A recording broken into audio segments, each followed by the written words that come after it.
જય સ્વામિનારાયણ. આજના દર્શન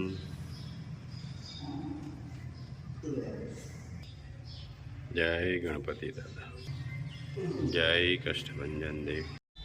જય સ્વામિનારાયણ. સારા કામ કરતા રહો, ભલે લોકો તમારા વખાણ ના કરે, કેમ કે અડધાથી વધુ દુનિયા ઊંધી હોય છતાં સૂર્ય ઉગે છે.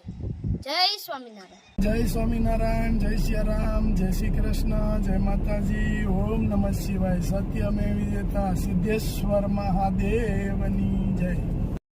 જય સ્વામિનારાયણ. જય સ્વામિનારાયણ. કેમ છો બા? બધામાં એકલા રહ્યો છો? એકલા. અચ્છા, આ દાદા ધામમાં જતા રહ્યા, ભાઈ ધામમાં પેલા જતા વહી ગયો. ભાઈ પેલા વહી ગયા છે? હા, પેલા વહી ગયો. કેટલા વર્ષનો? એટલે 15 વર્ષનો હતો પેલા. જયારે ધામમાં ગયા તે 2016 માં ગયા છે, ત્યારે 15 વર્ષના હતા. એટલે આમ મને નો આ એક જ દીકરો હતો, બે. એક દીકરો. હા, હું તકલીફ થઈ હતી ભાઈ? એને ટીબી નસર હતી.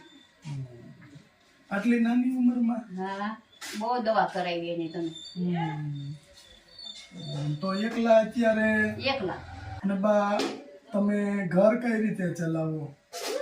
તો મજૂરી કામ તો તમારીથી તમે કયો થાતું નથી હવે, અને ઉંમર જોતા હું માનું છું કે હવે તમારીથી ન થાય. નો થાય ને ભાઈ હવે. ખેતીવાડીમાં ખેડૂતને તમે પૂરું કામ ન આપો તો પૈસા તો આપણે આપે નો આપે ને. કોઈ આપણે બોલાવી નહીં ને, કારણ કે પૂરું કામ નથી આપણીથી થતું, એટલે આપણે ન બોલાવે. કે ભાઈ પૂરું કામ આપતા હોય તો આપણે બોલાવીએ.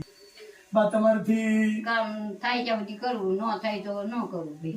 એમ. અને અને ન હોય તો ખાઈ લઈ ભાઈ બટકું રોટલો આપણે. હા, જે કઈ ઘરમાં બટકું રોટલો હોય ખાય, પાણી પીને ઉઈ જઈ. ઉઈ જાય. તો ભાઈ અને દાદા બે કામમાં વાળા હતા, બાને બે જતા રહ્યા છે, જતા રહ્યા. અને બે બાથી હવે ઉંમર પ્રમાણે કામ થતું કાંઈ થતું નથી. નથી. તો બા એવું કહે છે કે ઘણી ફેરું એવો વિચાર આવે કે ભાઈ હવે મારે આ ખાવું હું, તો જે કઈ બટકું રોટલો હું ખાવું. ન થાય તો ખાવું, ખરું. તો એ કે જે કઈ બટકું રોટલો હોય એ ખાય, પાણી પી અને સુઈ જાય એમ.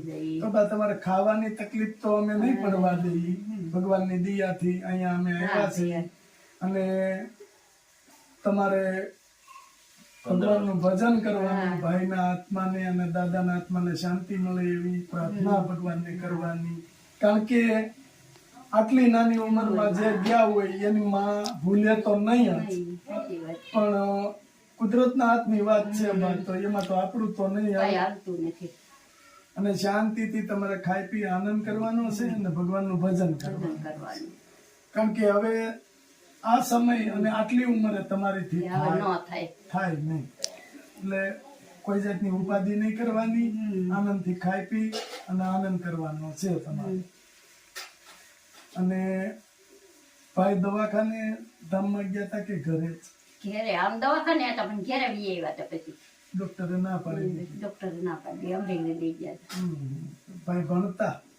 હીરા ગામ તો ભણતો 7-8 ચોપડી ભણ્યો હતો. હા, પછી પછી મેનેજરમાં હતો અહીંયા અમારા ગામમાં? ગામમાં. હા. પછી માંદો પડી ગઈ. કે ભાઈ નાની ઉંમર છે, હા, હજી તો એટલે 15 વર્ષની ઉંમરે ભાઈને કામે એટલે માંદો રહે. સેવા તો બહુ કરી એની, દવાખાના બહુ જોયા. અને દાદાને તાસ્કો આવી ગયો હતો. હા, 7-8 દી 15 દી રહ્યા પછી. તો અત્યારે એકલા ઉભા રહ્યા ને તમે આખા ઘરમાં? આખા ઘરમાં એકલા શું કરું? શું કરવું? આ સમય ન જાય, ટાઈમ ન જાય, બધી રીતે. અને ધંધે સડી ગયા ભાઈ. જો કે પહેલથી તમારી પરિસ્થિતિ તમે વાત કરો છો એ ઉપર પહેલેથી ન જ એમ. નબળી પરિસ્થિતિ. દીકરીઓને લગ્ન કર્યા તો એને તો મોટી નહીં સમો લગ્ન કર્યા હતા, કાંઈ નહોતું. એ કડિયા કામ કરતા પણ ઓછું કામ ધંધા. અને પછી બીજી થોડી લગ્ન કર્યા ત્યાં ભાઈ માંદો હતો. એ બધું એવું હતું. અને ભાઈ આટલી 15 વર્ષની ઉંમરે જો હીરામાં બેહાર્યા હોય એટલે એ પરિસ્થિતિ આખી સમજાય જ જાય કે ડાયમંડમાં પૂરું ભણતર ન કર્યું ન કર્યું હોય પણ એવું તો ધંધે ચડાવી દેવા પડ્યા હતા આપણે. એટલે અને એમાંય પાછા કે ઘરના મોભ કે જે ઘર ચલાવે એ વ્યક્તિ જ હાજર ન રહે તો આપણે શું કરવું? દુખી થઈ જાય, દુખી થાય. કાંઈ વાંધો નહીં, એ તો ભગવાનની ઈચ્છાની વાત છે બા. પણ હવે કે તમને એકલીપણું ન લાગે અને તમારે એવો વિચાર ન આવે એના માટે ભગવાને આપને અહીંયા મોકલ્યા. અહીંયા મોકલા. બરાબર છે, નહીતર અમારે અહીંથી કેટલા ઘણા બધા દૂર થાય છતાં અમને અહીંયા મોકલ્યા. અને હું તો એમ કહું કે ભાઈની હા અમને સમાચાર પહોંચાડ્યા કે એને આંગળી સિંધાનો પૂન છે હા તો એને એને કોઈ છે ને આપણે હા તો એને ભગવાન સુખી રાખે. સુખી રાખે અને તમારી સુધી અમે પહોંચ્યા. નહીતર અમને તો અહીંયા શું ખબર હોય કે અહીંયા આ બા છે, તો એ હારામાં હારું એ ભાઈએ કામ તમારા માટે કર્યું. નહીતર તો અમે લાઠીમાં ઘણી ફેરવા આવીએ હા છીએ ઈ છે, સાચી વાત. અને ઘણી જગ્યાએ આપણે આપ્યું છે, પણ તમારી અમને ખ્યાલ નહોતો. ભાઈનો ફોન આવ્યો કે ભાઈ આ તકલીફ છે બાને અને કોઈ નથી ને હવે બાથી થતું નથી. હવે બસ કેટલું થાય કેટલું થાય. આવ્યા હોય ત્યાંથી કરતા હોય કામ. હા, નાનેથી જ કામ હા, કર્યું છે. નાના માવતર ઘેરે એમ હતું. 4-5 બેનું અહીંયા આવ્યા છે, અહીંયા ઈ કામ પછી કામ તો કર્યા વગરનું હાલે નહીં. હાલે નહીં. અને હવે પછી કઈ થાય નહીં. અને જ્યાં સુધી બા તમારી પાસે થયું છે ત્યાં સુધી તમે હા. કોઈનું લીધું નથી. નહીં. કોઈનું લીધું ન હોય, કારણ કે આપણી ઈ એક સંસ્કૃતિ છે કે માગવું અને હા. મરવું એ બરાબર થાય છે, પણ છતાંય આપણીથી નથી થતું તો કે જાણ વિના તો અમને કેમ હા, ખબર સાચી પડે. વાત. તમે જાણ કરો તો અમને ખ્યાલ આવે. એટલે કાંઈ વાંધો નહીં, તમારા માટે લાવ્યા છે ઈ. જો બા આટલું લાવ્યા છે ઈ તમારા માટે. અને આ છે ને આટલું તમારે 5-6 મહિના આરામથી આવી છે અને બધી સારી વસ્તુ છે. કારણ કે હવે તમે જો કઈ બીમાર પડ્યા તો તમારે કોઈ અહીંયા કરે એમ નથી કામ. બરાબર, તમે જો ખાટલે આમ તેમ થયું તો તમારે કોણ કરે? કોણ કરે? એટલા માટે સારી વસ્તુ અને શુદ્ધ વસ્તુ કે આપણે ખોરાકમાં લઈએ તો આપણા શરીર માટે હા બરાબર છે.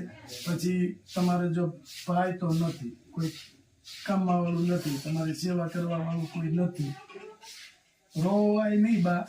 જે થયું છે એ ભગવાનની દયા, ભગવાને કંઈક આપણે તમારે લેણ દેણ પૂરી થઈ હશે એટલે થોડીક તમે એક પાછળ રહ્યા. અને ભાઈ બા એવું કહેતા હતા મને હમણાં કે અમે રહી ગયા અને ભાઈ રહી ગયા, ભાઈ વિજય ગયા. પણ એની લેણા દેવી બા તમારે પૂરી થઈ હોય.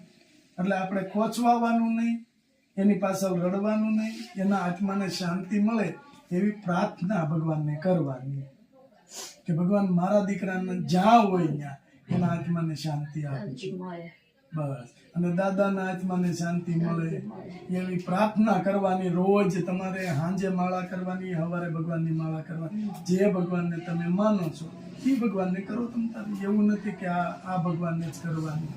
તમે ગમે તે ભગવાન, રામચંદ્ર ભગવાન છે, કૃષ્ણ ભગવાન છે, શિવજી છે, માતાજીને માનતા હો તો માતાજીને સ્મરણ કરવાનું આપણે. કારણ કે હવે તમારીથી થાય નહીં.